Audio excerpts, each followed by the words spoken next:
Hello, ladies and gentlemen out there. Good afternoon, and welcome to the Maiden edition of Planeyo Book Circle.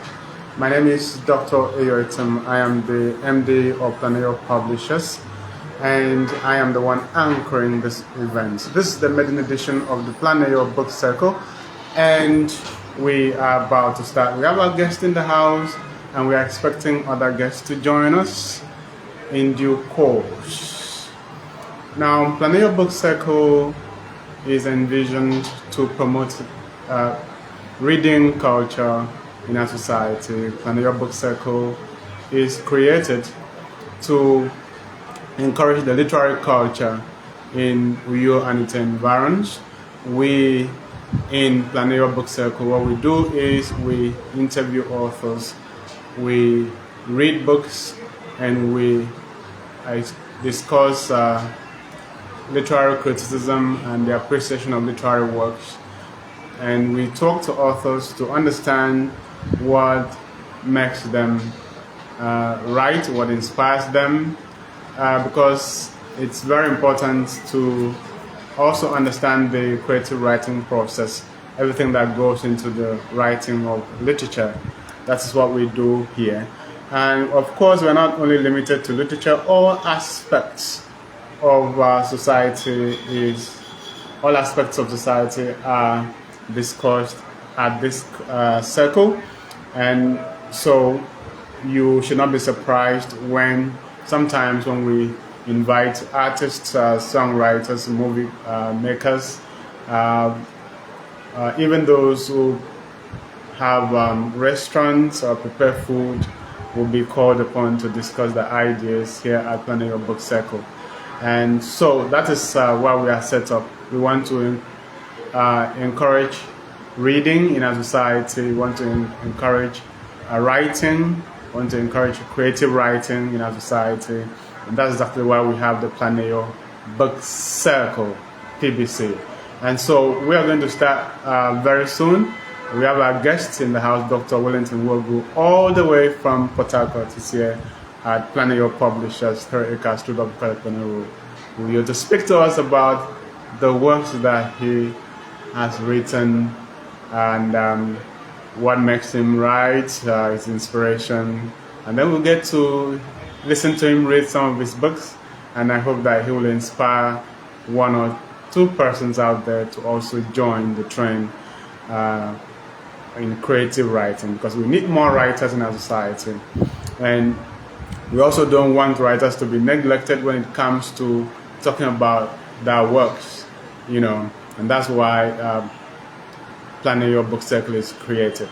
I know that in Uyo we have bodies and clubs that are set up to encourage creativity. You have, for instance, the Uyo Book Club.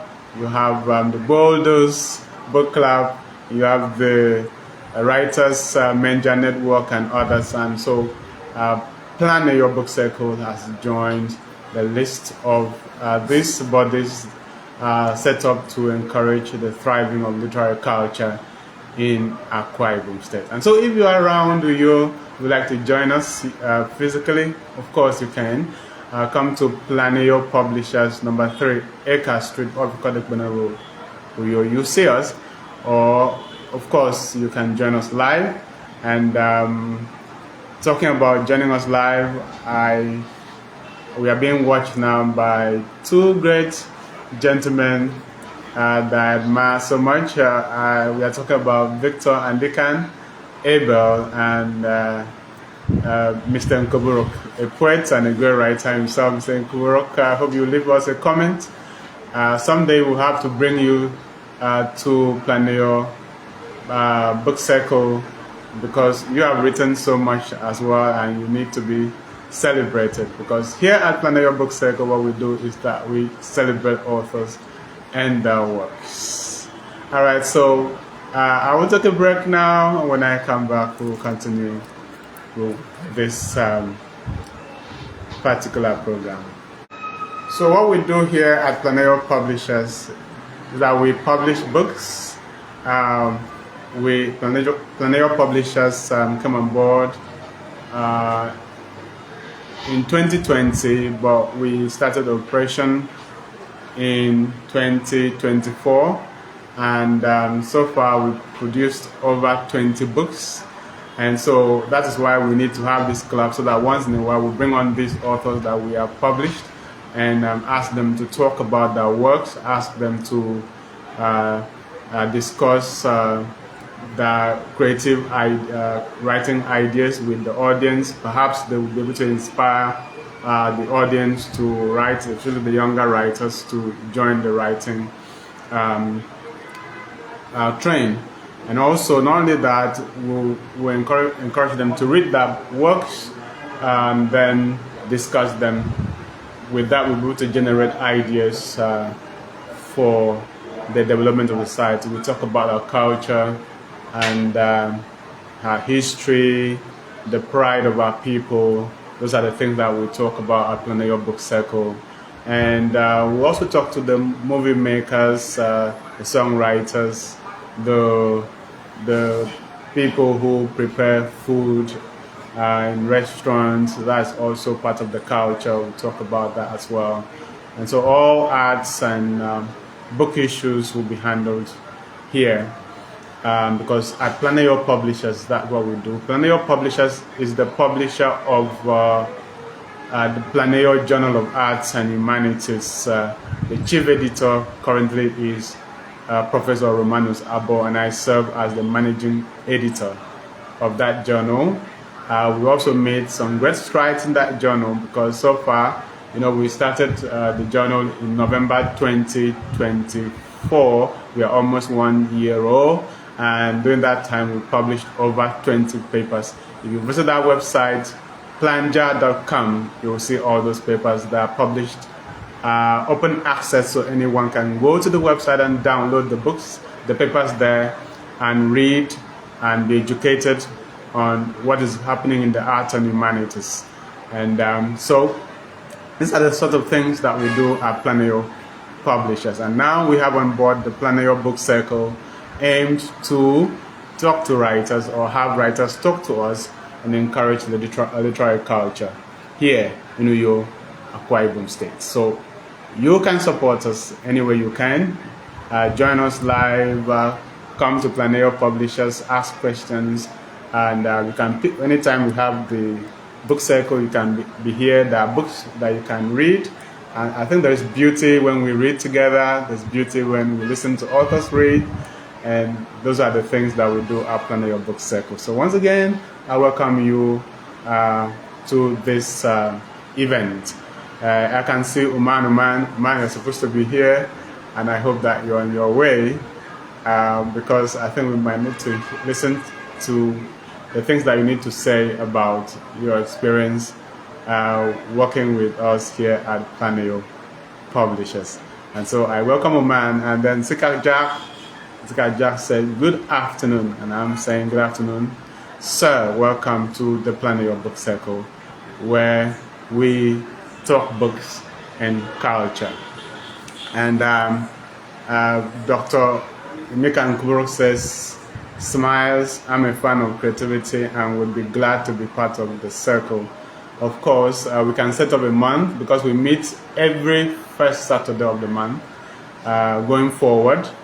And so we can pick a month that we'll celebrate. We will come down all the way from Abuja to Akwa Ibom State in order to be celebrated for the wonderful works that you've done for the book and the book culture in Nigeria. So if you're an author anywhere in Nigeria, you want to be featured on Planeyo Book Circle, I invite you. You can reach me, of course. My contact is in the public domain. You can reach me at any time. We discuss which month you like to come on, and hope that you have a good time here. Whether you're in New York, in Abuja, anywhere in Nigeria, we can host you on Planeyo Book Circle. So I expect to hear from you very soon. So very shortly we will start, but then one more break. I know that you're waiting to join our guests, who is here in the house. I'm talking about no other person than Dr. Wellington Wogu. He's here in the house, and I like to bring him on to say hi to everyone. Dr. Wellington Wogu. Yes, greetings, viewers from around the world. I'm glad to be here today. Stay tuned.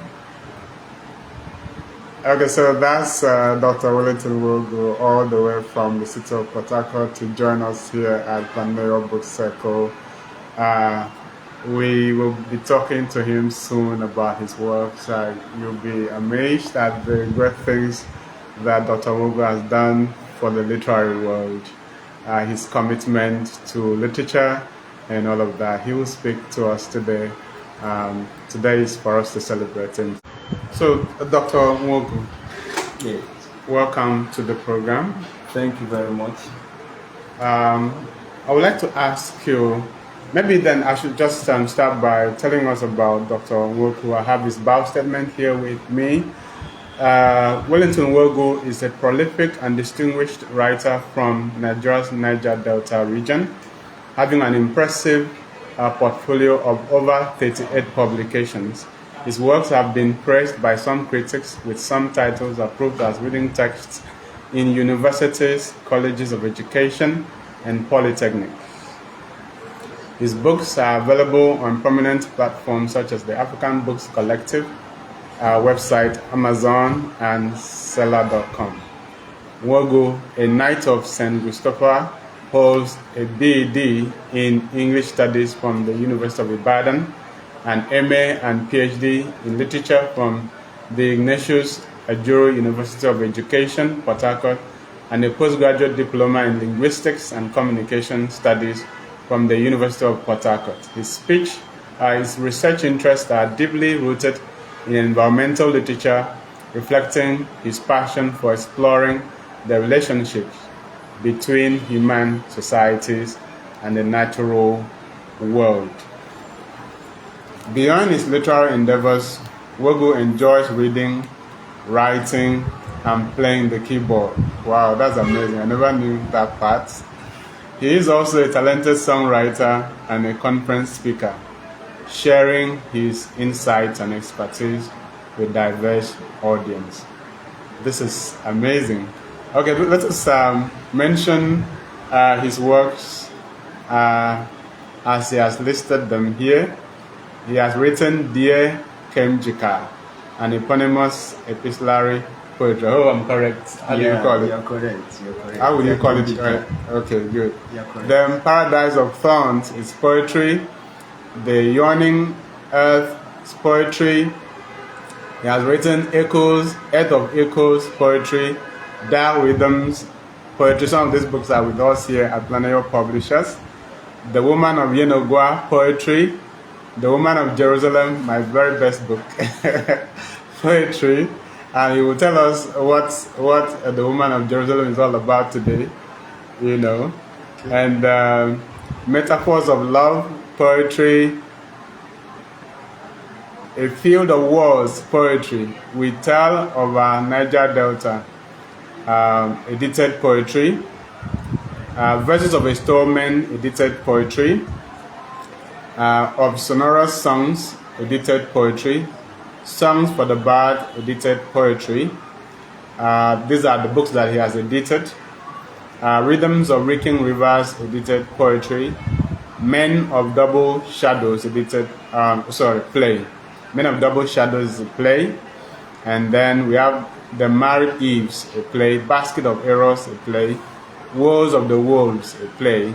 Scenes of Sons, a play. Of Decay and Night Maze, that's that one. Still a play. And then Well of Wisdom is a philosophical book and a book of Proverbs. All right, so Wellington Wogu, welcome once again to the program. Thank you very much. So what gave you? Okay, let me say, what gives you the strength to do all of these amazing things you're doing? Okay, I would say that First of all, I draw my inspiration from God and the environment, the society. God is what strengthens me and what inspires me for my art, plus the activities that happen around me, my immediate environment. Yeah, I am from the Chi ethnic nationality in River State, so I'm in Niger Delta. So I have reason to tell my stories, the story of my people, because he that wears the shoes know where it pinches. So I am kind of talking from experience in my art. So the literature is a sort of it draws from the society, and what creative writers do is to when they have drawn from the society, they package in art and return back to the society in form of text. So all the books you've mentioned so far, written by me, by God's grace, they are all from the society, packaged in art, and we have returned them to the society. So it's my own quota, my contribution in ameliorating the society. We are living in a decay environment. So all the works you see, they have one thing or the other to tell about our society. So God, I owe God my source, as source of my inspiration rather. So I can't do without God. Some say they draw inspiration from Mami Water gives them inspiration. Some say, well, mine is God, my own chi. Yeah, I say Chebe will have it, my own chi. So I don't know if that answers your question, Doc. Okay, so you tell us about, was there anything when you were growing up, maybe education, mentorship, that would have prepared you for the life of creativity and writing? Okay, while growing up, let me say it, but it's very funny. I started writing love letters. Yeah, from my secondary school. So when you see a book like The Woman of Yenegua, Metaphors of Love, The Woman of Jerusalem, these are epistles of love, though in art. So I started writing love letters when I was growing up. But at a point I threw all of those things. Yeah. But if you ask me, I would say that I started reading books on time. I love reading. I know I read Chebe, I read Shoyinka, I read Ngugi, I read Niyo Shundari and others. So this could make for my interest in creative writing. Okay. So at what point did you start writing? Okay, my first book, I didn't mention it actually because it's a motivational book entitled The Focused Mind. Yeah, so I published that book in 2009. That was where I began my journey as a writer. But though that book, not a creative work per se, but a motivational book. But other of my writings, I decided to focus on creative writing. For example, Men of Double Shadows. That was my first creative child. Men of Double Shadows, published in 2011, thereabout, followed by The Married Eves, The Basket of Errors. These are plays before my poetry book. So, all right. Now, how long does it take you to write one book, say a poetry collection or a play, on average? Yeah, it depends. It depends on how the inspiration comes. Let me say this: other books I've written before all these ones that I've published so far, I've not published them. I can't even lay my hands on them. So, but the beauty of everything is that these writings I've done, they have contributed to making my art stronger. So you must not publish all the books you have written. Yes, underscore that. So it could take you a year, 2 years, 3 years, 4 years, 10 years to write a book. It could also take you 6 months to write it. Depend on the kind of the muse. If the muse is activated, the hand will move. Okay. So there are some books you just write. Don't force yourself. If you write and the inspiration is not coming, just keep the book. Yeah. Don't force it. If you force it, it won't flow. So if you are privileged to be at home with your muse, then you could bet a book 2, 3, 4, 5 months, 6 months, 1 year, as the case may be. So I have written some books under a year, 2 years, 5 years, 7 years, like that. So what are the issues that you depict in your writing? okay, if you've read my works, you must have seen environmental issues, ecological decay of our Niger Delta environment. Anybody telling our story that is not from the Niger Delta region is like more or less a sympathizer. Yeah, sympathizing with us. So we are the people that should tell our story. So most of my works reflect the ecological decay of the Niger Delta environment. Some are socio-political, some are reflects the will I say religion? Yeah.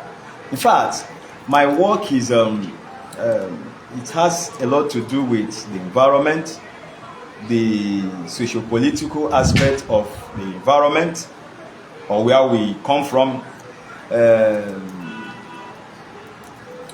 moral, they are didactic too. So what are the specific environmental issues that confront the Niger Delta as we speak?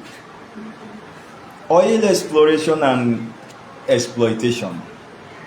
You know, since the oil was discovered in 1956 at Oloibri in Obia local government area of Bayelsa State, the madness began from that time till now. So you see that the people don't enjoy what they should enjoy. No wonder Nemo Bassi in his book, we thought it was oil, but it was blood. You know, so people rejoice the first day oil was discovered in their environment. Okay, but it is like an irony now, because what they thought is not what they are seeing. You understand? So writers of this time who are facing or passing through this challenge reflect this in their art. Example, my very self, other writers like Obari Gomba, other writers like Ozowa Amara, you know, Nimombasi, Niyo Shundare, Tanoro Jaide, and so on and so forth. So they reflect all of this in their art. Okay, talking about writers whose work have influenced the understanding that we have about the nature and the environmental issues in the Niger Delta, I would like you to comment on the influence of Ken Saro-Wiwa, especially what he had to go through. You know, recently I had the opportunity to read the retrial of Ken Saro-Wiwa by Uwe Mudoko. In fact, my students are adapting the work for a social media film right now. Okay. So I think you should make a statement about how Ken Saro-Wiwa's arts and struggle must have influenced your writing, because you are also in the same environmental struggle that he did. In fact, we believe that writers do not die. Ken is still alive by virtue of what he has invested or produced in the literary industry. Yeah, I've read some of his works. In fact, Ken was a human activist. He he was one of the frontliners who desired to know what has been on with oil exploration and exploitation in the Niger Delta region. And because of this, he was hated for his greed. You know, he was like a, will I say a lone voice? No, but he had the people in heart and struggled in order to make things work the way they should. But unfortunately, he lost his life in the struggle. You know, but the spirit has been ignited in some of us and other living writers in the region. So if you've read Ken, you should be acquainted with certain issues of exploration and exploitation of oil in the region. So his art affects my writing directly or indirectly. Okay. Now, I would like you to, you should do your first reading now. And I want you to read a poem that touches on this subject of the environmental degradation in the Niger Delta. At this moment, do you have a collection close by that you'd like to read from a particular poem? So, can you do that for us right now? Yes, I think I have. In fact, okay. The title of this book is The Woman of Jerusalem. In fact, just like Ayikwa wrote in his The Beautiful Ones Are Not Yet Born, people don't understand. You may think I'm talking about love here, but I decided reading one. Let me just read quickly. The poem is entitled The Woman of Jerusalem. Okay. Excuse me, dear woman of Jerusalem, special star of the sky and a height that reveals the hidden beauty of gloominess. You are a house of hope and the hope of homes. Could you please lend me your ears? I want to empty my mind to you. My soul sighs, for our honey no longer has sweetness. What happens to a human whose honey tastes like vinegar? Or land whose rivers are as bitter as Mara? Our crude kills us. Yes, a cursed blessing. I am deeply depressed, my friend, and I would want to talk to you from the dusk to dawn. Perhaps it helps to lighten the load that weighs down my shoulders and spirit. But would you surely share in my shame and pain? I am tired of shedding tears during dead hours of the night. I will show you the nakedness of my land, and you would see the annals of what we try to hide here. When the wind blows, you will perceive the odor of my land's messy buttocks. But promise you would not cover your nose with scarf or jeer at my miseries. The world makes mockery of me as it sees my homeland's stinking smokes swell up into the sky. I am ashamed of telling the tales of my land, for I am mortified of the fatty gutters we have here. No one sees the sweat on a bird's body that goes about singing sweet songs in the midst of miseries to cheer its own solitude. Here we mask our scars with beautiful ointments, ornaments, and linens. You would not know that the good-looking man you see struggles to sip garri about to keep life alive. No one knew that the fine fig tree had no fruit on it until Jesus drew nearer to it. My friend, please come closer to me. You will see the abysmal condition of my homeland. We wear nice looking clothes here to cover our starkness and rashes that stick to our skins as tattoo. The wind blows to reveal the hidden thoughts. Here in my moment with you, I am in company of wind that reveals thoughts. Wind whose breezy wrappers cover no gap. Our ancestors no longer visit our home.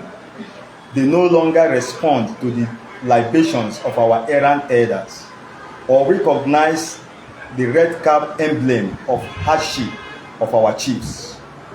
Headship of our chiefs, rather. They no longer eat the kola nuts of men. The ground no longer drinks the palm wine or local gin of our tiffin thieves and elders of lying leaves. They no longer come home. The gods have become heedless to the incantatory songs of our chief priests. For the land which once had clean hands, whose cleanliness was as white as snow, no longer have, but now of blood and death.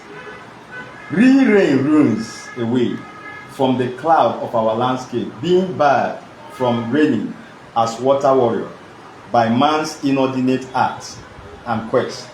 The white rose of the stratosphere is stained by the man-made pollutants, black soot and gas flares.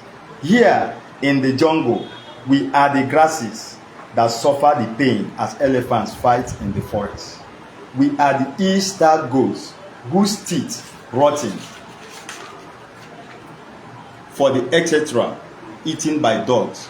My friend, what sucks our blood comes from left and right, front and back, and up and down.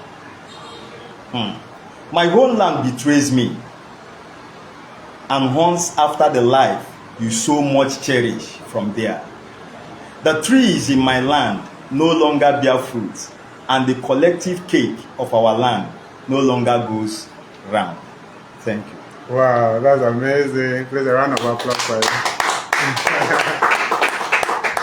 You know, I had the honor and privilege of writing the foreword for the Woman of Jerusalem, and I can assure you that when I was reading the poems in that collection, I was so impressed by the vividness of the imagery depicted to discuss the problems of environment in the Niger Delta, the degradation, both physical, social, even moral degradation in the land. That is actually what we do. Everything, all the images are contained in that single poem that we just read, and then distributed throughout the remaining poems in the collection. So I would say kudos and well done. So the Niger Delta, what do you think is the way forward for the Niger Delta? Because as writers, we should not only talk about problems, we should have the solutions. So what do you think should be done about the Niger Delta? Okay, Doctor, one of the problems is that most of the leaders do not read these books, and I would say that one of the solutions should be implementation of these submissions in the larger society. Implementation. Let the needful be done. Those whose oil go should have something to benefit from their natural endowment. I think that was what Cain was fighting for. You don't come to sap people's oil without giving them anything. And if something comes, a few elites will share. And the land is suffering. Farmers are suffering because the land no longer yield anything. The fishermen no longer see any place to catch their fish, you understand. Even the atmosphere where we have the stratosphere, the ozone layer, we no longer have good air. And so what should be done is implementation of some of the suggestions or solutions raised by writers. Let these leaders read and do the needful. That is number one thing. Number two, some of our problems too are caused by us. Yeah, we don't start a fight and finish it. We betray ourselves, just like a line in that poem stated. So we betray ourselves sometimes, so we cannot stand on a course to the end. So if we can stand, we can make headway in this environment called Niger Delta. There are a lot of solutions, but because of time, let's make do with it too. All right, no problem. Which, apart from the Niger Delta themes that tend to recur in your works, which other themes do you document in your poems? Yeah, some of my works they have social conscious poems in some of my works, like the Yawning Earth. There are poems that touch on the life of the society, social wise. You see how prices of goods go up like within a twinkle of an eye. The petrol, you see it go up beyond where the commoners can get to. Yet we have this in our own land. You see rice, these are things that we are living with. You see rice, the common man cannot buy a cup of rice. There was a place I mentioned, a grain of rice, a grain, not a cup, cost for this. So you see, it's like an imagery to tell readers that things have gone wrong. Like Achebe would say, things fall apart. If Achebe were to be alive today, I don't know what he would have titled that very book, because things were a bit good then, even though he was not talking about what we are using the title to mean in our own time. Okay, so there are a whole lot of poems there on social matters. Okay, so let us talk about your plays now. Of all your plays, which one impresses you most? I would say my debuts. Okay, which is? Men of Double Shadows. Okay, so what does it talk about? That book is a kind of it depicts African culture and tells us about the. Do you have it here? Yes, okay. It's on your shelf. Okay. Men of Double Shadows. Okay, let's see. All right, go on. So this book tells a story of some friends, 3 friends, by name Bichiri, Wapoda, and Okonampi. Okonampi appears to be the antagonist. So these are 3 evil friends, who hunt after life of villagers, people with promising future. They hit them down. In my language, there is a sickness that hits goats. That sickness is called something Okonampi in my dialect. If he hits any goat, that goat does not survive it. That goat must die. So if this man meets any promising person in that land, the name of that person becomes sorry, because he will use all his powers to hunt after the person's destiny. If the person's issue linger, he donates power with his friends. They ring hands together to fight the battle. So it's a kind of, will I say, it mirrors diabolical way people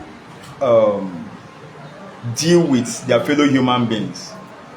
The play talks about man's inhumanity to his fellow man, yet pretends to be a good person. That is the irony of everything. He's biting you and he's behaving as if he's not doing you any harm. So that is the storyline. Okay, so what do you think could have been the motivation for the writing of this particular play and perhaps other plays of yours? For that play, it actually came from my environment. That play came from my environment.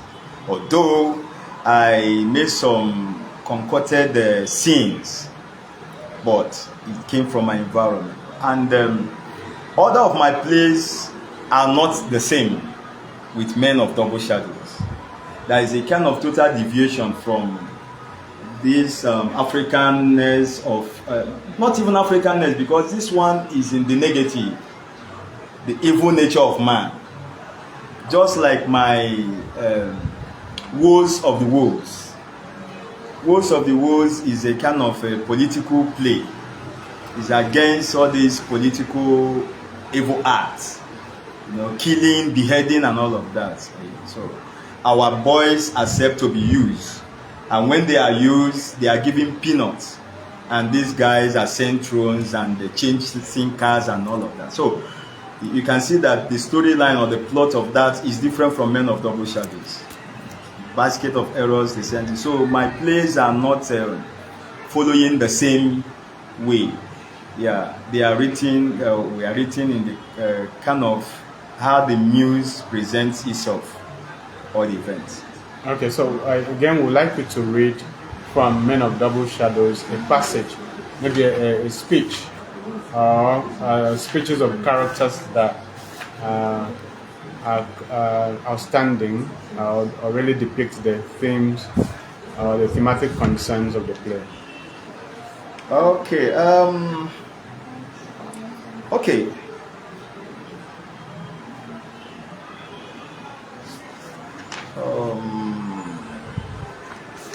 Let me get a dialogue quickly. Okay, page 16. Okonampi talking to no one. Remember, I told you he's the principal character. This is the beginning of calamity in this village. Removes his cap. We shall know who in this Omajiji land. Omajiji is a name intentionally given by the playwright. Those of readers from Igbo or Eche will understand better. Like a land full of earthquake. Okay. It's not stable. Okay. So this guy is like he symbolizes Omajiji. So he's earthquake himself. So as long as I live, no shoulder can rise above my shoulder. Whoever tries it must surely be pulled down, hit his chest. I am Okonampi. I shall hit every horn that has risen to brag with wealth or fame. Vows thinking. But I need more fortification because there are many battles ahead. How do I go about it? I will go to another native doctor, but he should be powerful than my Agotrombe, my master. Wow! I now remember my friend Mbichiri told me about a powerful Juju priest who lives at Mpakampa village. I will go there tonight. Not. Before then, I shall inquire more about him from my friend in the field. My friend in the field. Field of what? Field of evil acts. Mbichiri. The name Mbichiri is symbolic. It's very symbolic. It means one who does not die, he lives. He believes that he will not die. Nothing kills him. Okay. Nothing can kill him. So that is the name. But in the end, the play has the story to tell. Okay, I will read one or two again. I will go there tonight. Before then, I shall inquire more from my friends in the field in Bichiri. I will go to his house immediately after my breakfast.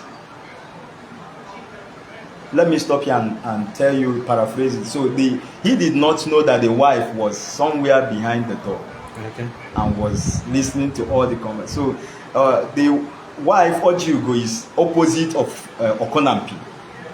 She does not support evil like other wives may do. So she is direct opposite of the husband. They were like a cat and dog in that very play. Because of time, let me stop here. Yeah, so I would like you, you have written so much and so many. I would like to ask you if you are to advise a young person coming up in the creative writing enterprise, what kind of advice would you give to the person? Okay, let me borrow a little from one of my mentors who is no longer here with us, but he's still with us in his letters. Captain Elechi Amadi. He, in fact, it was through him that I entered Anna. Yeah. I remember some years back when a person was asking, how can one become a creative writer? Okay. That person was asking many years ago, around 2009 or 2008. So, what will you do before you are qualified to write? Then he told us you must have read at least 250 books. 250 books. He repeated it, and we were like, how is it possible? 250 books. But I discovered that it's true. What he tried to say was that you should be a reader. Becoming a reader does not mean you should start copying people. Read to know how it flows, how the art. If you are a poet, read a lot of books on poetry, so that you know the mechanism, how these things works interplay. You understand, so that you don't go mess the whole thing in the name of his creative writing. So you are taught by the available books to you that you have opened. So I think I drew that from his word. So if you are a young writer, you want to start, give yourself into reading. Okay. Read books, buy books even outside your discipline. Read. Yeah, by so doing you are drawing the elasticity of your brain. You are making it wider for more knowledge. So when you pick your pen to write, you have something to write. Yeah, there are some novels that are experimental. So you write based on experience and what you have gotten from other works. So read books and devote your time for writing. There is nobody that can be a writer if you are not patient enough to at least have some moments by yourself. Some people cannot sit for 10 minutes, 15 minutes, 20 minutes. How do you hope to become a writer? Some people have the spirit of what we call sokugo. When they sit, they will just rise up and they start working. And at the time, they will realize that they are not even going anywhere. They will still come back. You can't be a writer. You must have some level of discipline. Yeah. You understand? Some level of discipline. Like me, we all have 24 hours every day. Because the writing will not write itself. No, pen cannot pick itself and start writing. Of course. So you must have some level of discipline. And like me, I don't know how many hours I sleep. I don't know how many hours, because some people say the sleep of the laborer shall be sweet. They will pick that verse from the Bible, and Bible recommends that they should sleep. Then you sleep from 6 to 6 or 7 to 7. You are sleeping away your destiny. You can't be a writer. Buy time with your be disciplined. Be mentored. Have a mentor. Like people say, I write like Eni Oshundare. Yes, I've read a lot of Oshundare's works. Have a mentor. Because no matter how good a writer may be, If you don't have a mentor, if that writer does not have a mentor, that writer may not go far in his career. So who is your mentor, for instance? Without missing, a lot of them, but I pick some virtues from some writers I respect, I love so much. For example, Neo Shundare. I love him so much. I love the readings of his words. I love Obowe, Gilbert Ebinyo Obowe. I love him. Yeah, the way he writes is, if you don't read the second time, you may not understand. So I like the way he writes. I also love the art of Tanu Roja Idetu. Is a good writer. I love him. So, but if you say who is my mentor, I will tell you Niyi Oshundare. Yeah, others may be my masters too. Like I told you, Ebinyo Obowe and others. All right. Writers do encounter challenges in the environment and in the course of writing. Maybe in the course of distribution of the works and all of that. Have you encountered these challenges from writing to publishing to distribution as a writer in Nigeria? What are these challenges and how were you able to surmount them? How should other writers grapple with these problems? I like this question so much. You see, every writer is bound to face this very challenge you mentioned. And if you are not strong enough, you just give up. Gabriel Okara, who did the foreword on my debut poetry book, Paradise of Thorns, he told me that in his days there were many who were writing, but some died because of life and its vicissitudes, and some not just physical death, but some killed their art because of the question you just raised: challenges, publication, and criticism. You know, there are people who criticize works in the destructive way. If you are not man enough, if you are not brave, you just give up. You throw your manuscript that you won't write. Some persons are very funny. Hey, you've not written anything. The whole thing is empty. Okay. So if you are not strong in mind, you just, this is not my area. You just give up.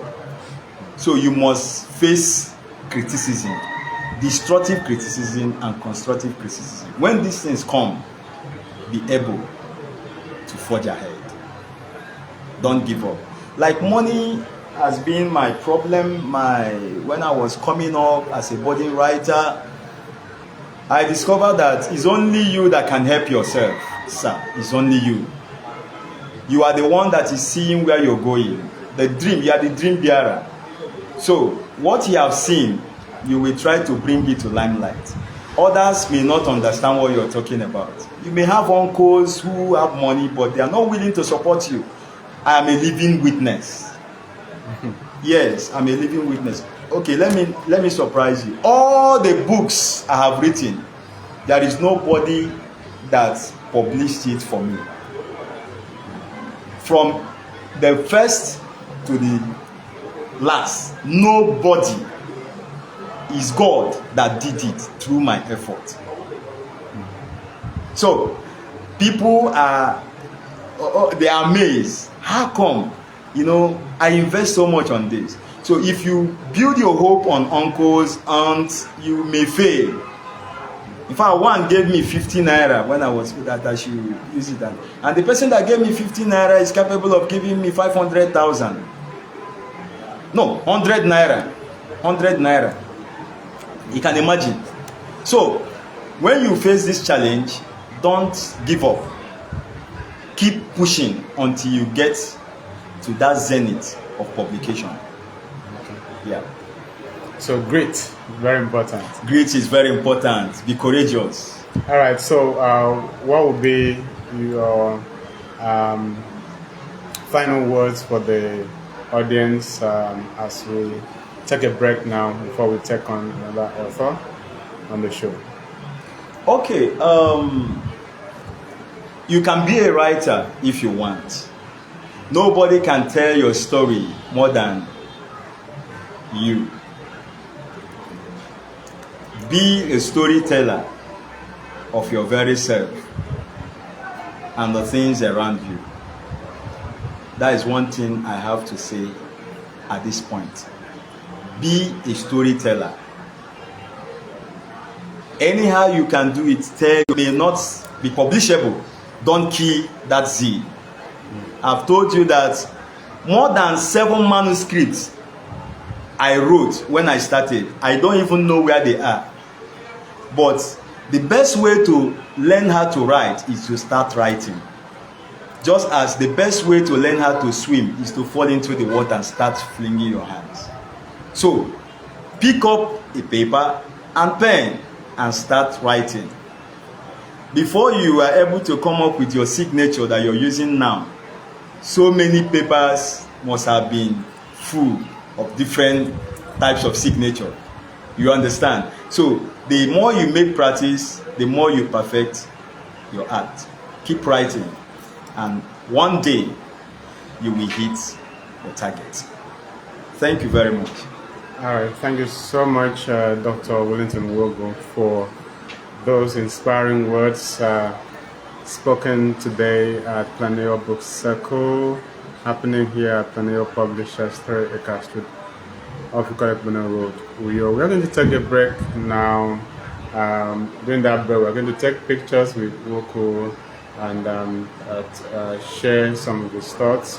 And then shortly after that, we'll take on another great author in the house. I'm not going to introduce her yet until when we are back from the break. So have a good time. Ladies and gentlemen, we are still at the Planeyo Book Circle today, 4th October 2025, here at Planeyo Publishers, located at number 3 Acre Street of Ikorepuna Road, Uyo. We've just spoken with Dr.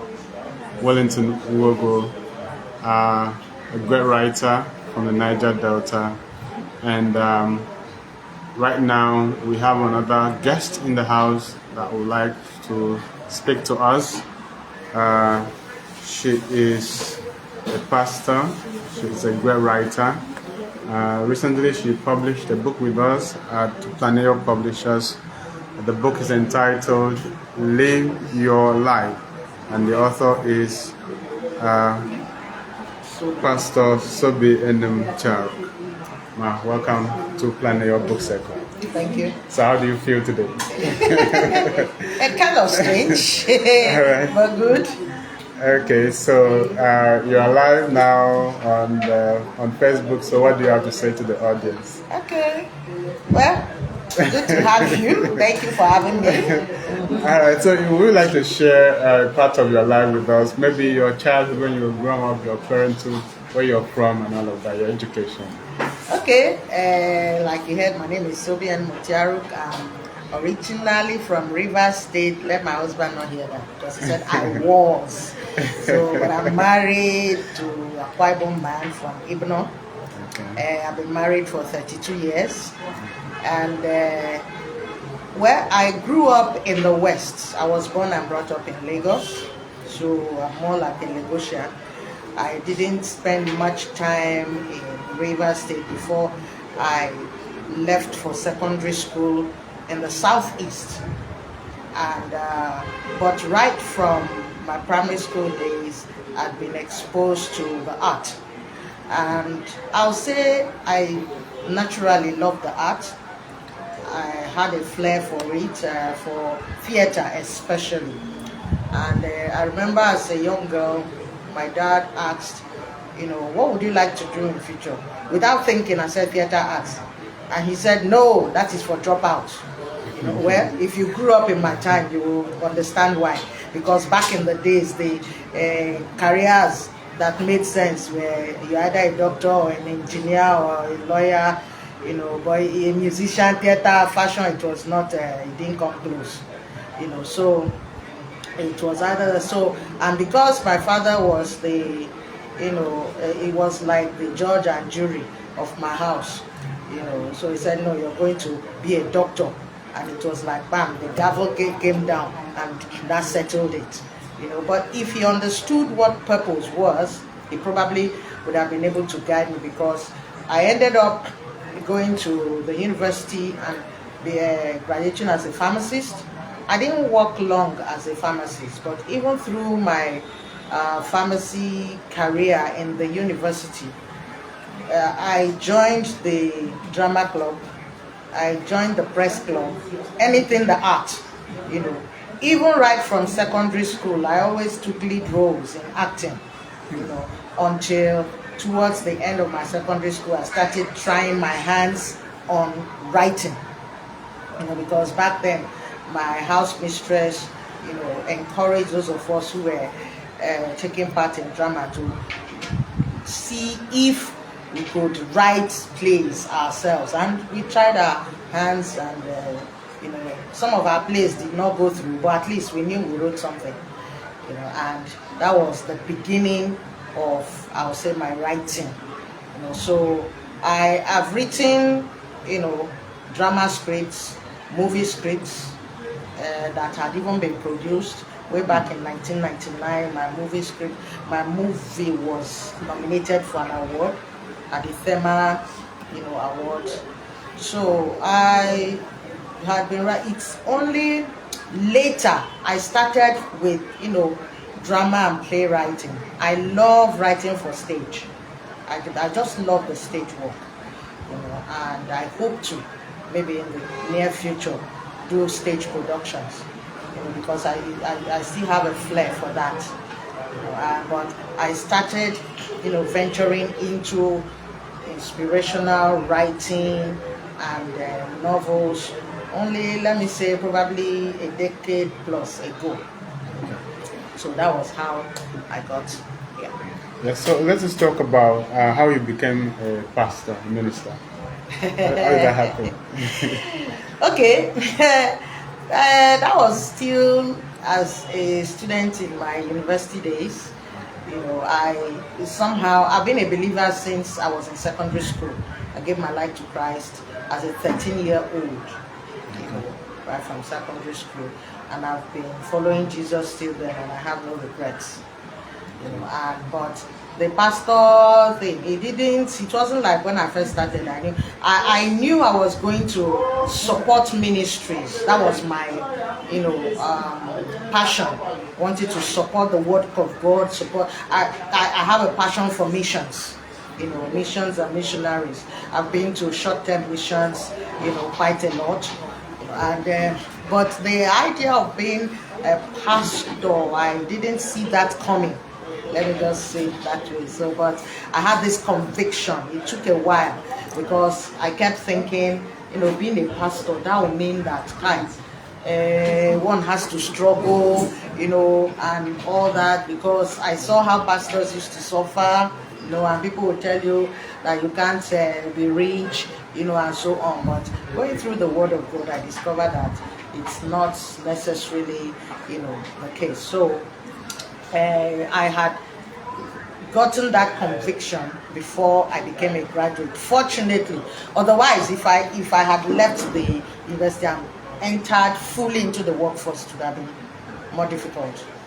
Let me just put it out. Yeah. Okay, so as a pastor, what are the testimonies you have, right now that keep you going? Oh, when I see, by the way, I'm not a general pastor. I don't pastor old people. I don't pastor adults. Okay. Adults are set in their ways, and I'm so glad that God didn't call me to pastor adults. I pastor the next generation, and that is where I just love, to see teenagers, especially when you see the transformation in a teenager's life. You see somebody right before you, blooming. Maybe a teenager who is branded stubborn, rebellious, and they bring them to you. I'm graced for what I do, I must say, and the people that have been given up on, and you see, you take the word of God, and it's like you're beginning to mold them, nurture them, and you see, the gradual transformation. Oh, that's my joy for me, and I have a lot of them all over. In fact, most of them are even parents of their own today, Gen Z parents, and so on. So we have many more. A few of them are in the millennium. So that for me, it's my joy when I see a life transformed.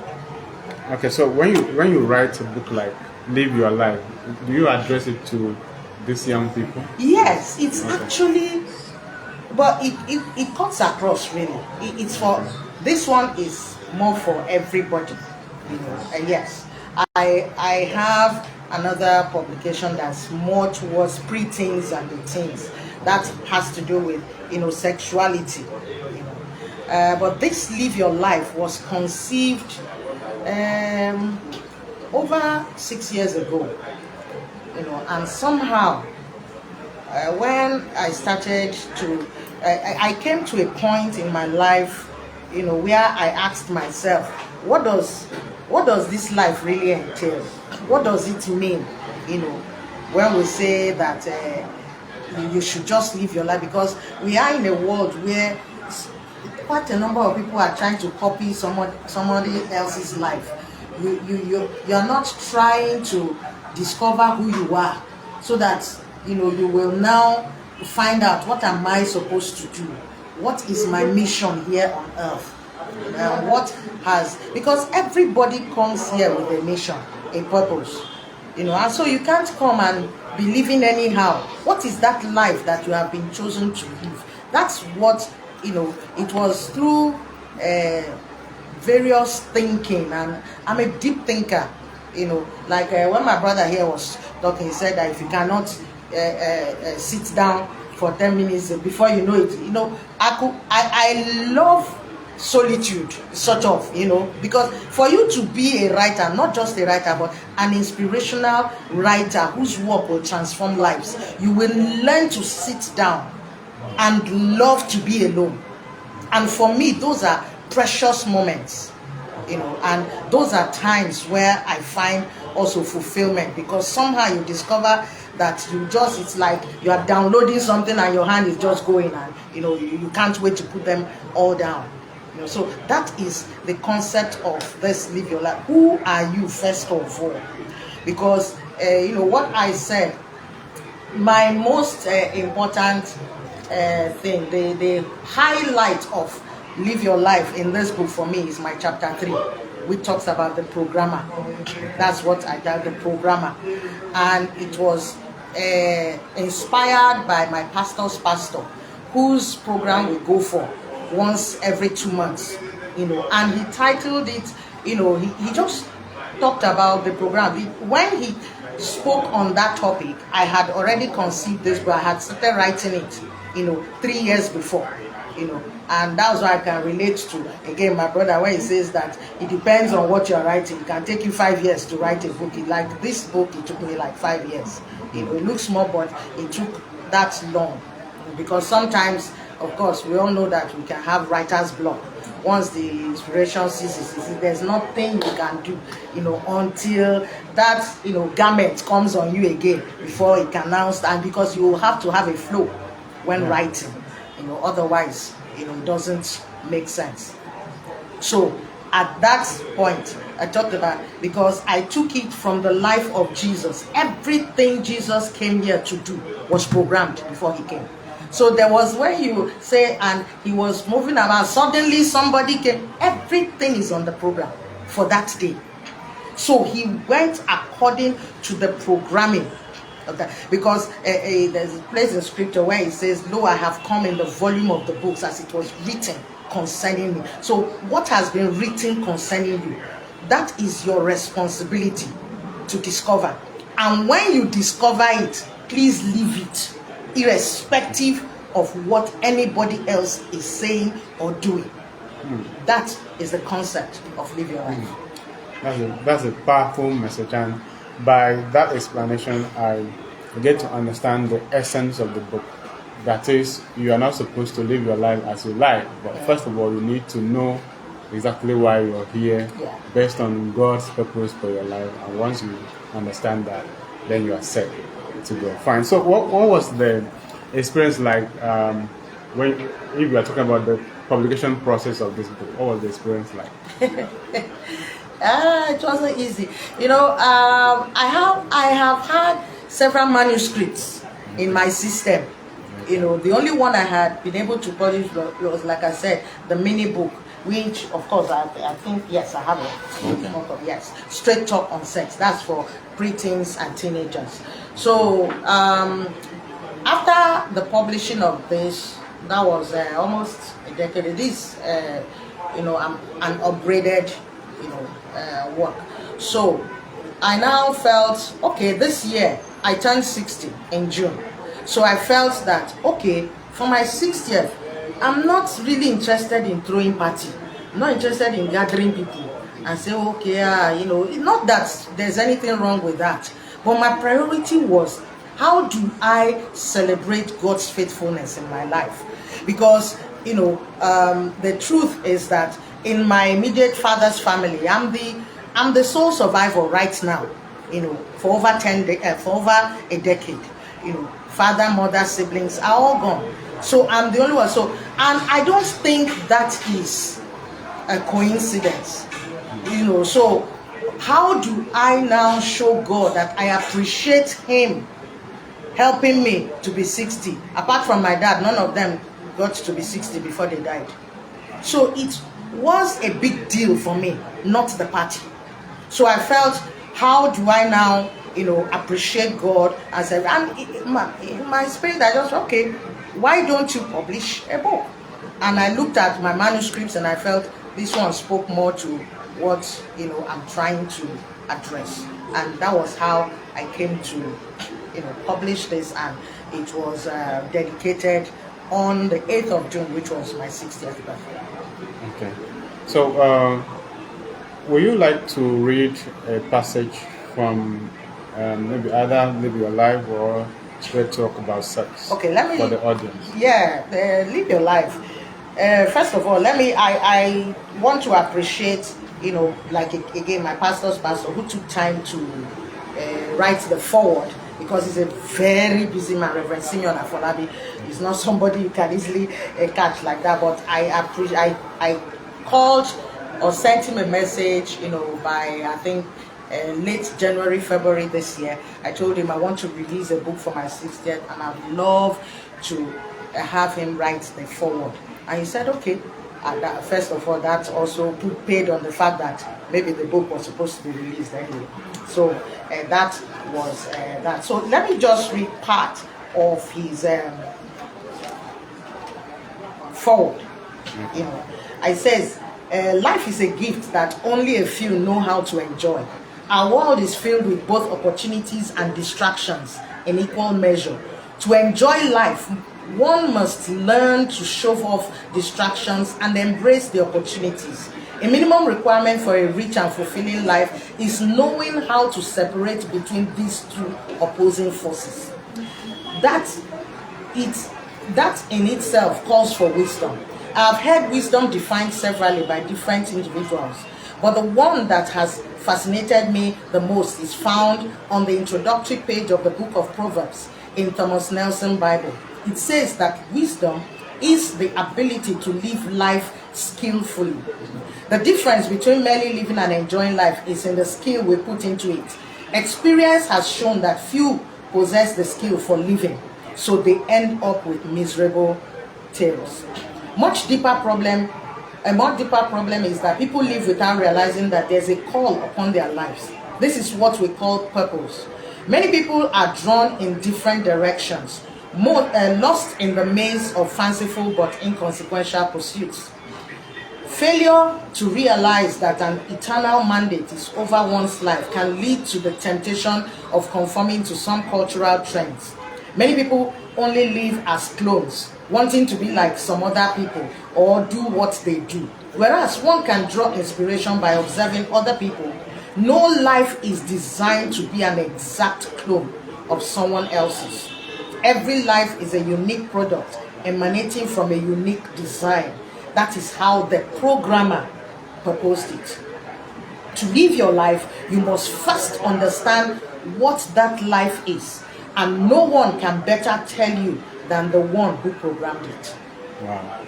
So for me, that's just it's just. And let me, like I said, chapter 3 is my pivot, but I'll just maybe read the bullet points that I use for the chapter, because I gave credit to whom credit is due, which is the Reverend Simeon Afolabi.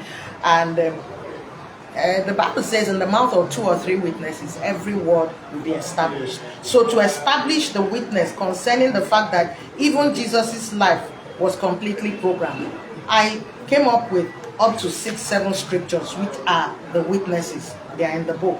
Then I now said that things to note about the programmer.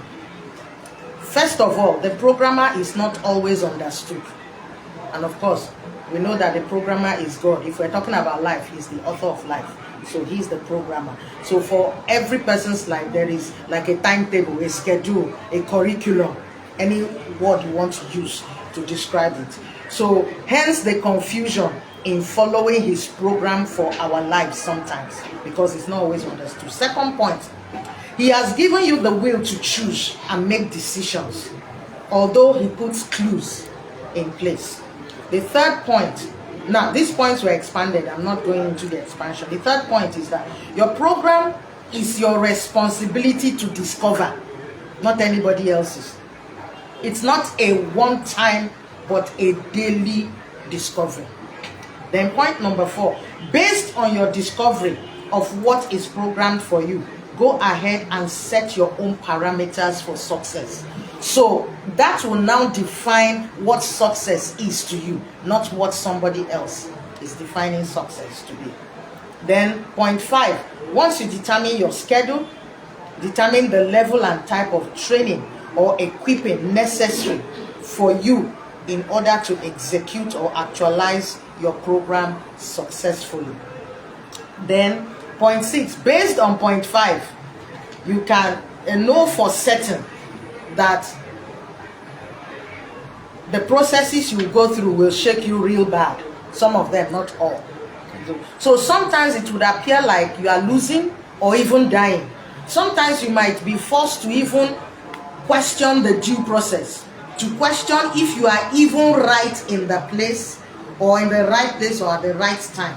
In fact, to question everything about life in itself. I mean, I'm sure that most people, if not everybody, has come to that point. Then point 7, when you discover your program, you find your life. And when you find your life, live it and let everything else you do revolve around it, because the benefits are enormous. Okay. As a writer and as a minister, what gives you satisfaction? What motivates you and what gives you satisfaction and keeps you going? The word of God gives me satisfaction, and the word of God gives me motivation. Sometimes when I read scriptures, the things that come out at me is like, this is the first time I'm reading that scripture, and it may be a really popular scripture. That's why the scripture has the power. I think it's the only vehicle that has the power to completely transform.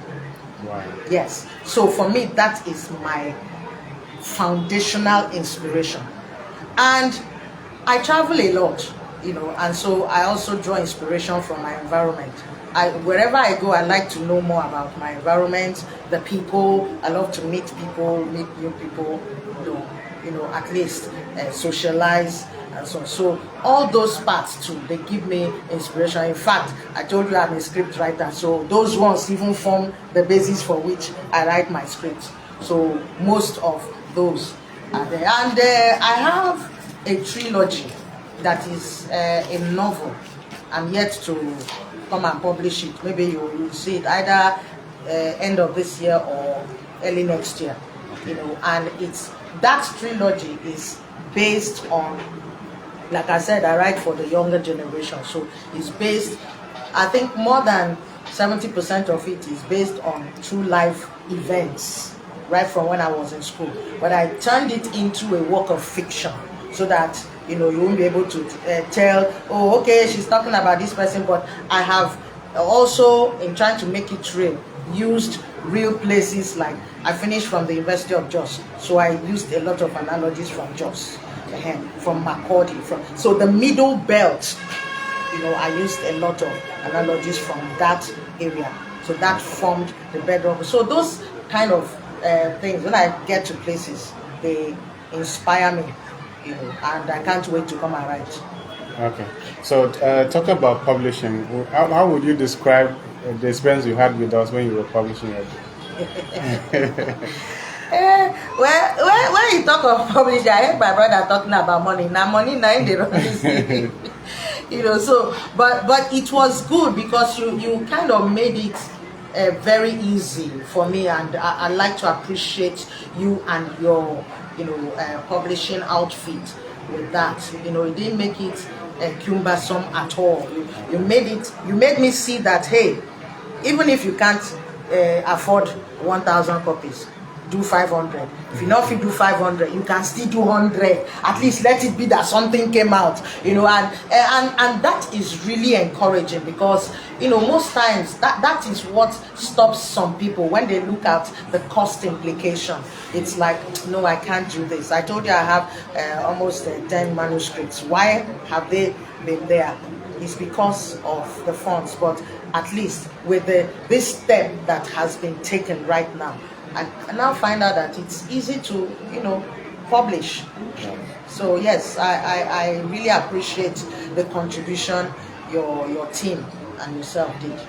All right, thank you, ma'am. So what would be your favorite scripture, since you are motivated by the Bible?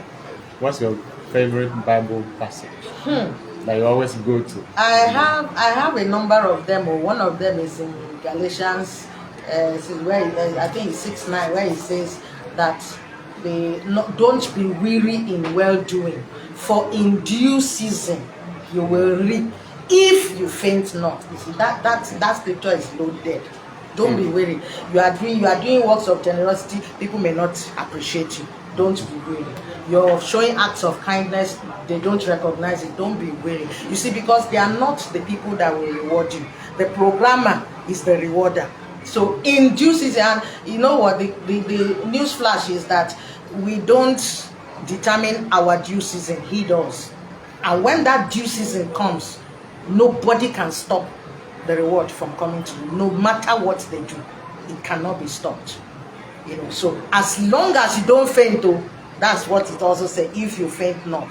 There are another ones in Colossians, I think 3:16, where it says, let the word of God dwell richly in your heart. That's because for me, it's the word that transforms. It's the word that has given me the testimonies that I have today in the lives of the young people that I've been privileged to raise.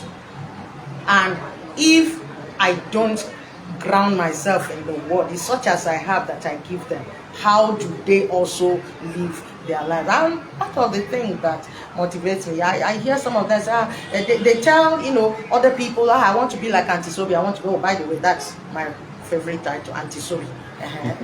The way you work with children and teenagers, you are auntie no matter how old you are. So I want to be like Auntie. So, and I see, I think they are joking, but until I see them talk, I see them, some of them will like, Auntie, what hairstyle are you going to do next? It's as close marking as that. So now that puts me also under a good pressure to be sure of what I do, what I say, even if I feel like misbehaving. For their sake, I cannot fit. Wow.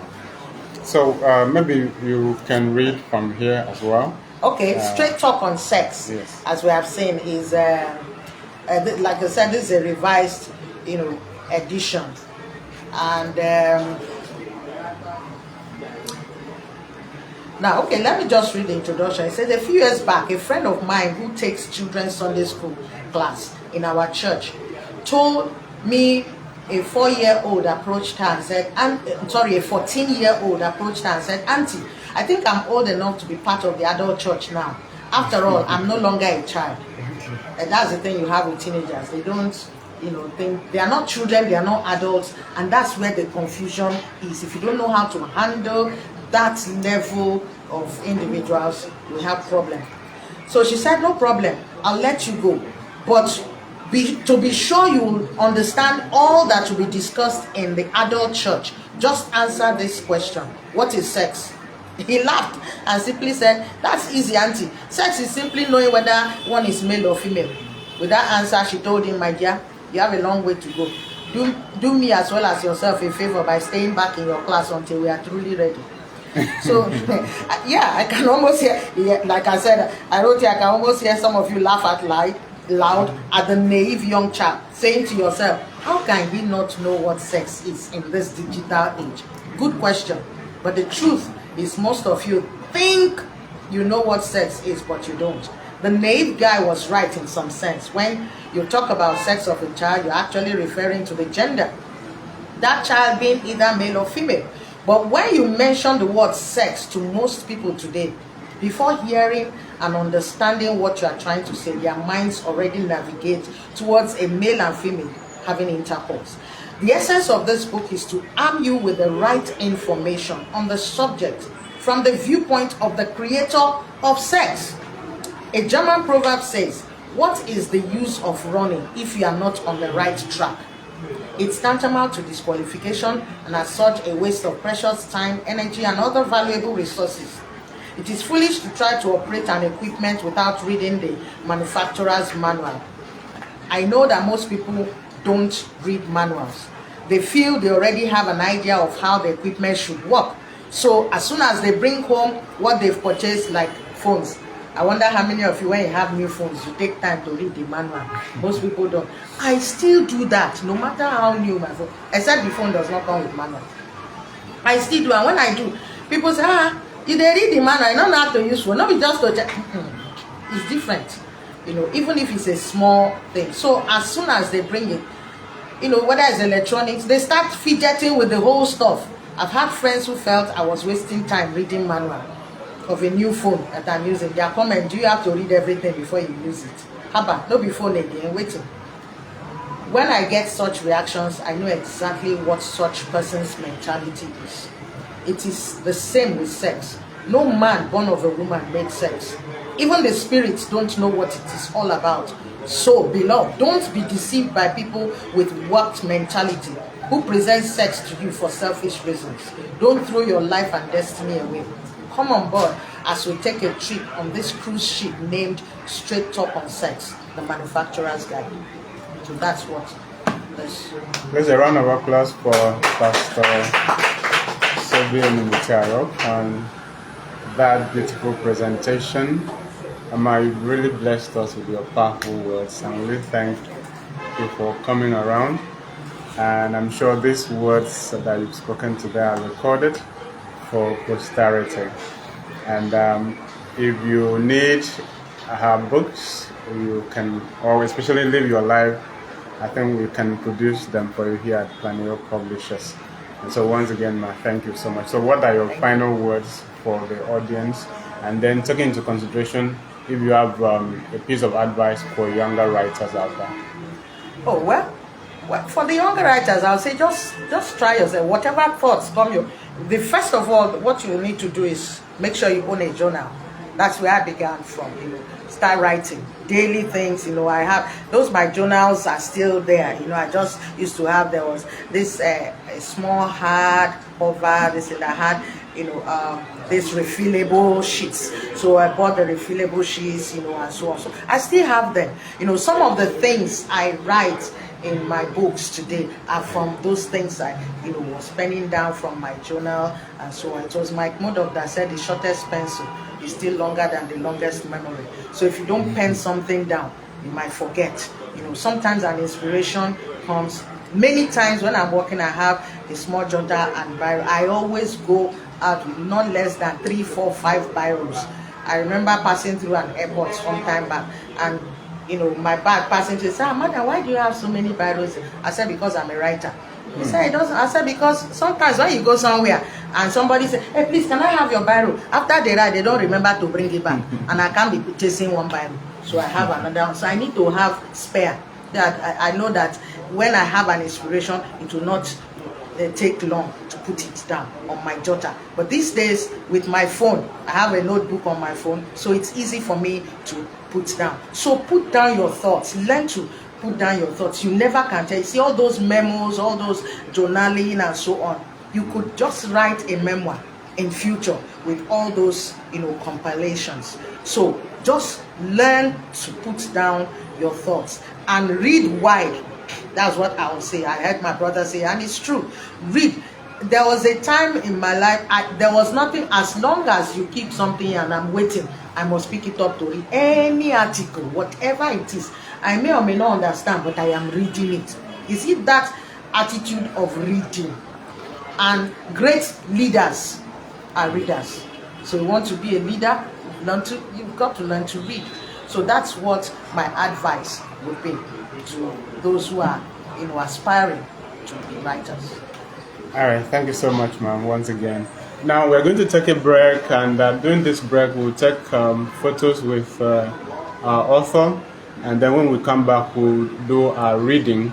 We'll take our reading session where we'll read passages from books and then try to interpret them based on our understanding. And then we talk to some more of our guests. I think we still have an hour or so before we are done. So please stay on. So we want to do reading now. And we are reading Once Upon an Elephant by Bosede Lemilua Folayan. This text is getting popular now because it is recommended for secondary school students who are writing WAEC. And I feel that we should read a part of it. And we'll take turns. I'm going to be the stage direction. And I would like Dr. Wellington Wogu to be Serubawan. It's actually an evil character, but you're a good guy, a good man. And then Mom will be Ajanaku. Okay, Ajanaku is the king. That's what you have here, section 1. Okay, but that's page 1. Okay. Yeah, but before then you have the dramatist personae. You have Olani Yonu or Janaku, the tyrant king. And then you have Iyaba, wife to the former king. You have Moyeni, his wife. You have Serubawan, guild of hunters and elders, including Odejimi, Ogundele, Odegbami.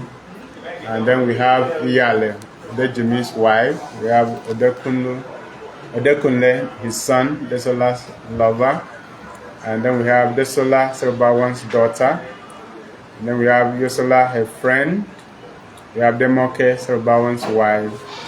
We have Yele, Lere, and Dele, the young people, and Odekunle's friend. We have Delani, Moyani's former lover.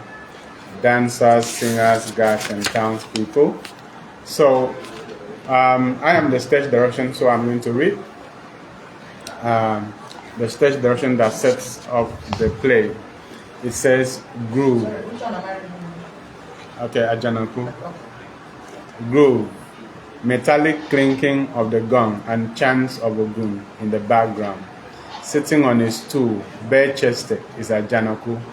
Standing to his sides are two older men, Odejimi and Ogundele.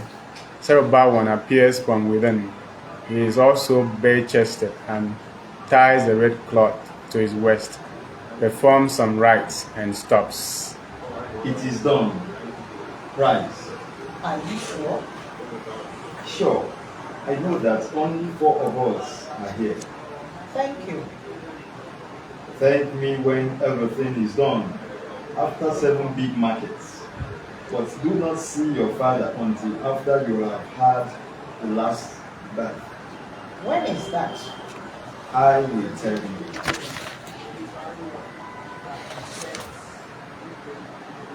Okay. Ajanaku exits through the point Trobawan comes in.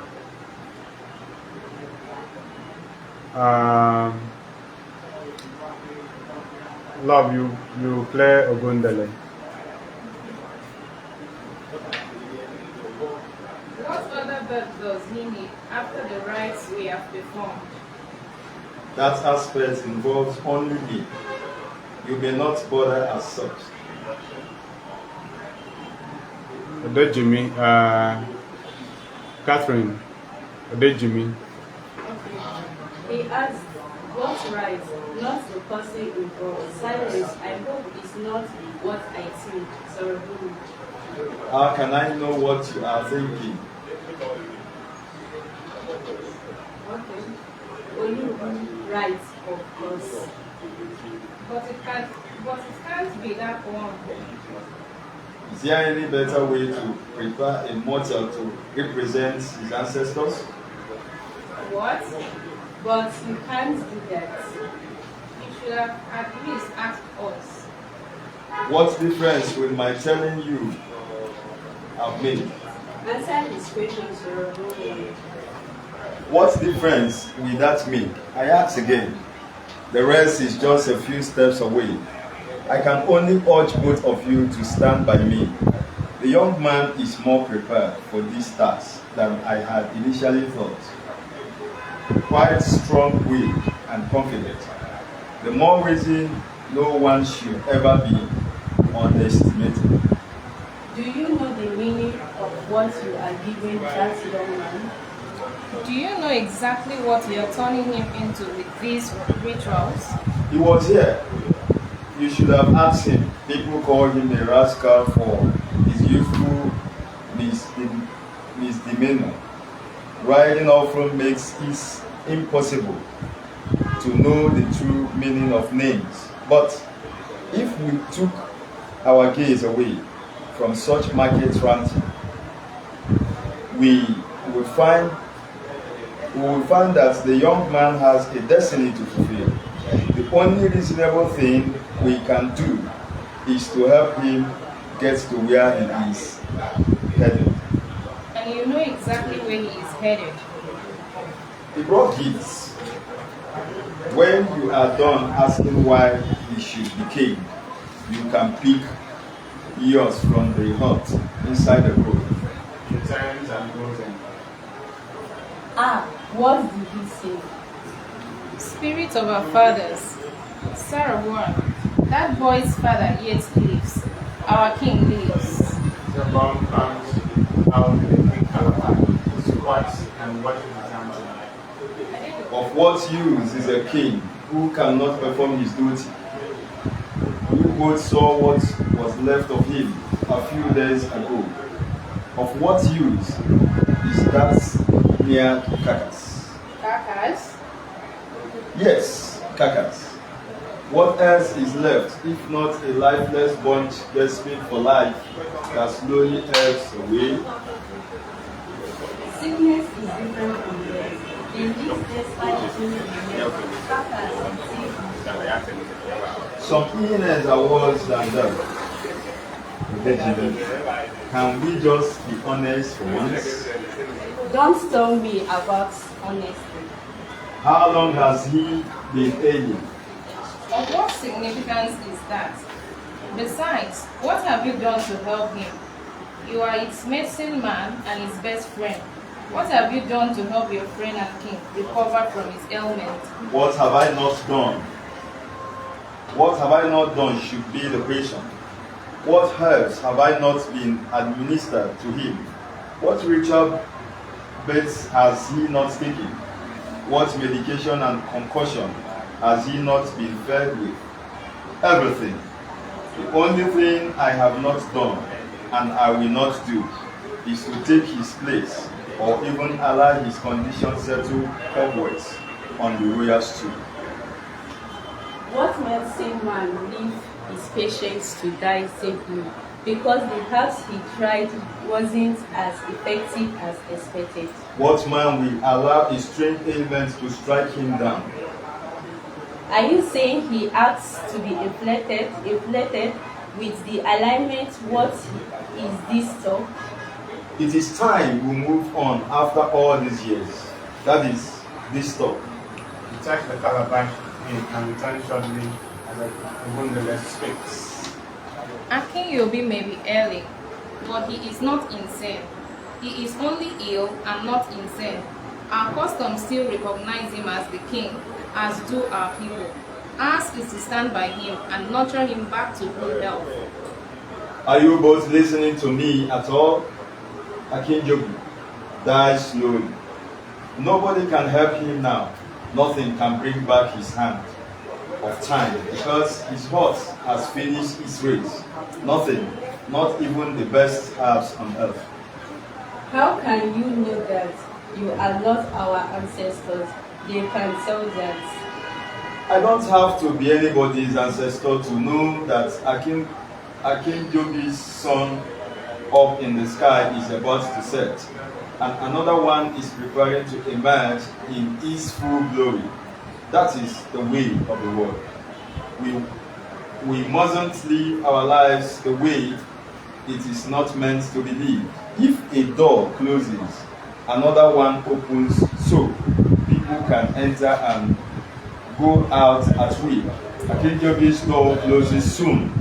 We mustn't, because he is our king. Shut the door on the faces of others. Our culture knows no stagnation. It is senseless, creating one. Our world, which knows no stagnation, also rests on order and structures. This is not the way to uphold our ways. Okay. By having new and fresh blood prepared to straddle that height and ensure our continuity of life. What about those who came before him? What about his brothers and his seniors? What happens to the process? What about that? What about it? If we must have a new king, is it even your duty to single-handedly determine? We have a council that does not. And who has that council that picks the king? We are the king makers. What difference does it make? Even at that, our king has other sons, worthier than that. That's what? It is with tomorrow in mind that we do favors for today. Why are you so ungrateful? That has always supported us in every way possible. So do the others. Is that reason enough so to sell our soul to Thracians? So we must, because he assisted us in the past, hide our tongues in our cheeks and violate traditions in the process. What is the tradition without the three of us here?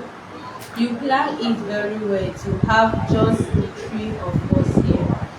Well, like I said, he brought gifts. Yours are inside. That's it. Is this what our deed has become?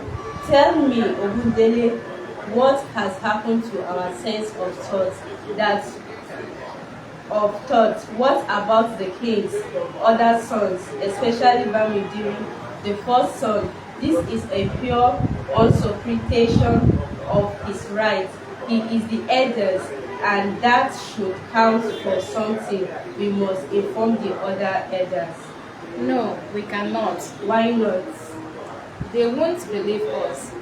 What are we doing here in the first place? But he invited us. Truth never goes astray. It is falsehood that ends a glash on the head. Let us tell everyone the truth. How many people do you think recognize the truth these days? The truth. That sounds almost like a word we have not heard before. Odejemi, there is no point holding ourselves up for more ridicule. Didn't you hear him before he left? He must have been planning this for a long time. Unfortunately, we just helped him achieve his purpose. It must stop here. This is enough. We must stop playing fools. So we just fold our arms, and allow him to enthrone that boy without even the slightest regard for our tradition. What do you suggest instead? Bring war on him? He didn't even tell us when the bath will be done, so we cannot possibly know when to stop him. But we both know what he intends to do. Exactly why we need to act fast. Our king lives, that is like demanding that he dies so that the rascal can be king. Not even his brother will know or can even do anything about it. By that time, that boy cannot be king when I am still alive. It is fine to be angry, Odejemi, but anger, our fathers say, is the brother of hopelessness. You may be angry, but I am worried. Why will Serubowan do this? Akinjobi is his friend. Olani Yonu is nothing but a rascal from childhood. We all know that. Why devise this plot to have him enthroned? Are you thinking what I am thinking? We are clutching at nothing until we know why he suddenly wants our values twisted. So what do we do instead?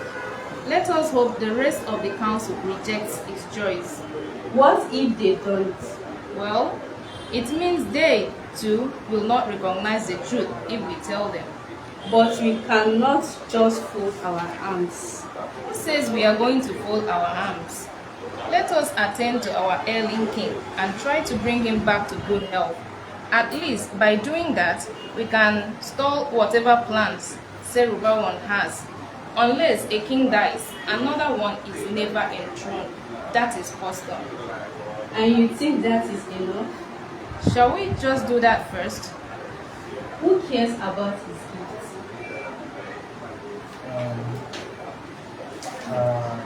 He exits, so Dembele fades and goes back inside to keep the gift. Light fades. 2. Bush. Under a big tree, Desola stands and sits at intervals. She looks around intermittently. It is apparent she is waiting for somebody.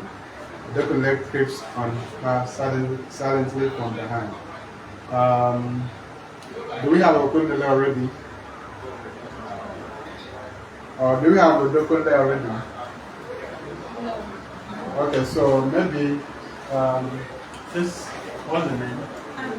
So Anne will be Odokunle. Desola, the mommy, and okay, let's go on to when we get to another character. Okay. Hiya. She jumps up with fright. You scared me. It's a shame you are afraid when it's only me. What kept you? I had to pretend to be unwell for a few days. I didn't know another way to make my father ask me to stay. Otherwise, he would have insisted that I join him in the Has he gone?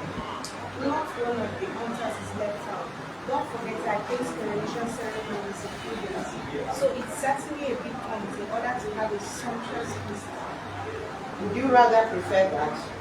Nothing is more important to me than you are. What? Nothing.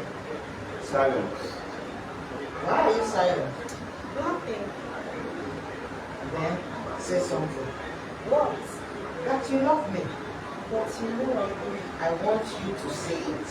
Desola, daughter of Serubawa. What? They both laugh and embrace. He said your parents will come formally to ask for my hand after the next harvest. Your father said that he did. Ah, okay. Affection God. I thank you. He starts to sing and dance. Did he tell you himself? He told my mother, and she told me. I'm really happy to hear this. That means we can stop our secret meetings in the bush. Who says this is secret? What do you mean? People know we meet here. Yoshola knows we meet here. She always sees me on the bush path over there whenever I am coming to meet you. You scared me at first. I thought you wanted to see everyone in the land knew. No, only Yoshola knows because she is my friend. Well, I guess Yoshola can keep secrets, but that will be over soon. I can't wait for the wait. Same thing with me, but we have to. Silence. What are you thinking? I hope you will sleep well tonight. Next harvest, I wish it were yesterday. You're about to have an embrace. But I'm happy and scared at the same time. Why are you scared? I thought this is what both of us have always wanted. I'm not scared of getting married to you. In fact, that has always been my prayer. But what if something goes wrong? What if something... May Ogun forbid.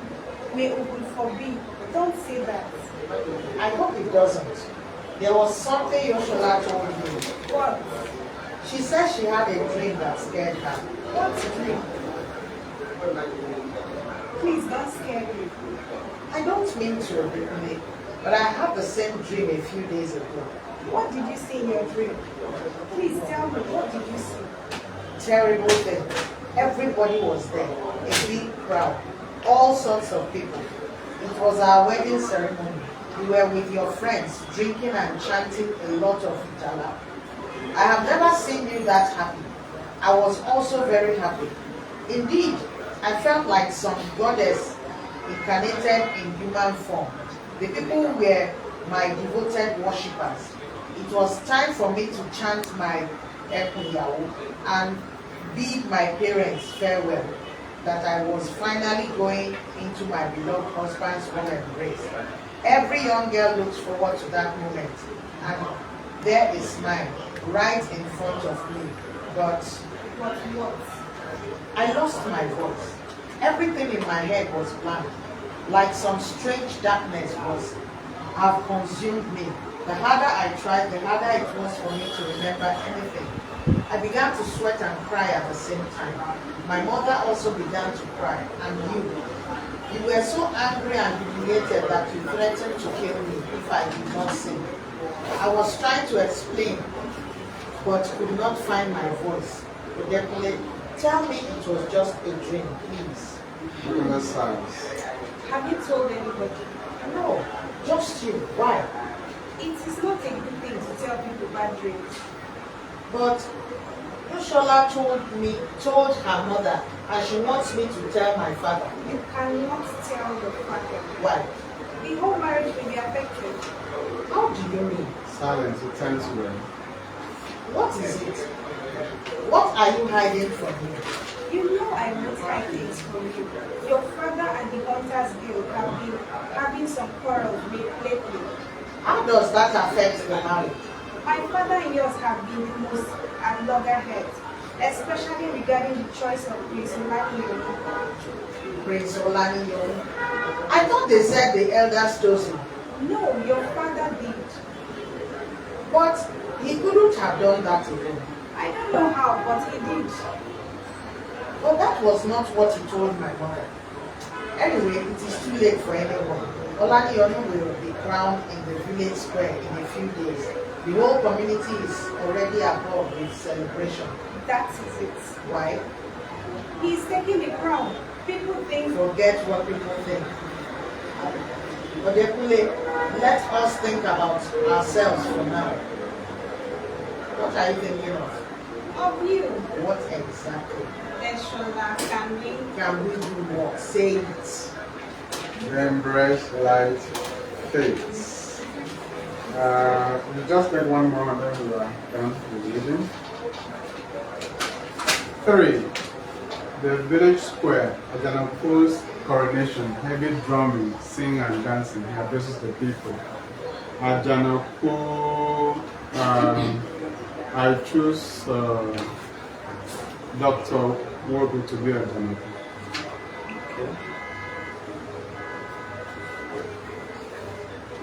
Go on, Still go share about more. on. Okay. Is it? Go on, go on. It's amazing how the words of our fathers often come to pass. When I was an infant, grappling and struggling to suckle from my mother's breast, my father already saw the greatness in my childish grasp.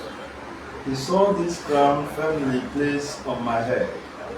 He would call me Ajanako. He would say, he is Ajanako, more than I have caught a glimpse of something. But when you see an elephant, you surely have seen something huge, awesome, imposing, even impregnable, like a rock. When I started to crawl on all fours, tumbling and wobbling my way through infancy, and then fought with the little children my age and brought them down in swift childish combat, my father, obviously amused and pleased, would say, "Isn't he really showing the strength and behaving like a Ajanako? But what exactly does an elephant do to creepers and thorns and bushes and thickets and a whole forest of trees standing in its way? He tramples them." Okay. Cerebellum, Mom. Mom, will you cerebellum? No, he was. Okay, Mom, that was a con. Okay. The assembly is for the people, and to the king belongs the crown. Surely, the populace they gather, only the king can unite them. Indeed, I have thought that if a cock crows on earth, its birds in heaven respond. But do we have such corresponding gestures from those who twirl around us like crackling whips, wielded by excited teenagers behind a masquerade? Will my Lord accept our assurances of utmost support to his monarchy? Indeed, Perhaps there are things my Lord has heard or seen. We will ask that he left his counsel behind with them, his counsel deal with them as deemed appropriate by our customs. many hands are required to rub Kenwood on the body. It is by coming together that a task is thoroughly done. Our elders have decided to stand by royalty. Like locusts that draw strength from numbers to strike down a branch from the farm. The darkness that afflicts the doctor is hardly the result of its carrying heavy load. There is hardly any reason to doubt the support of the evidence.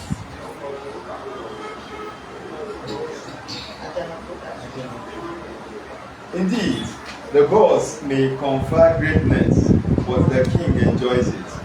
We will not follow in the footsteps of our predecessors and their weak approach to resolving matters. Everyone should know that ours shall mark a new beginning and the beginning of an end that will last forever.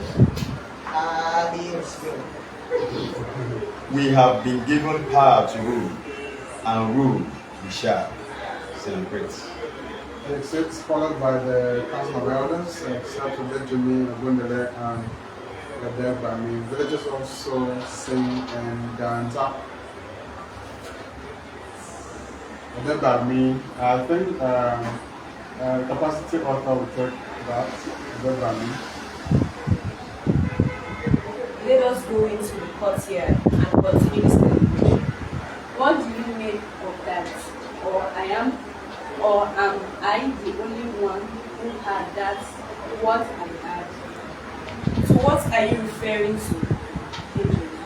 Brothers preach. Perhaps it is more appropriate to call it the declaration of war. The declaration of war on who? Are you saying you did not hear that, or you did not understand it either? Which one? I do not want to find enemies where there are none for myself. Even me, even when the enemies is bent, on getting to the bottom of what happened between you and your wife in the bedroom at night? You may be right, Ideji. It sounded rather strange to me. What manner of a child would break his lineage and openly call his father a weakling and a failure? The headlock does not live in the grassland, but in the forest. Certain things are proper and certain things are not.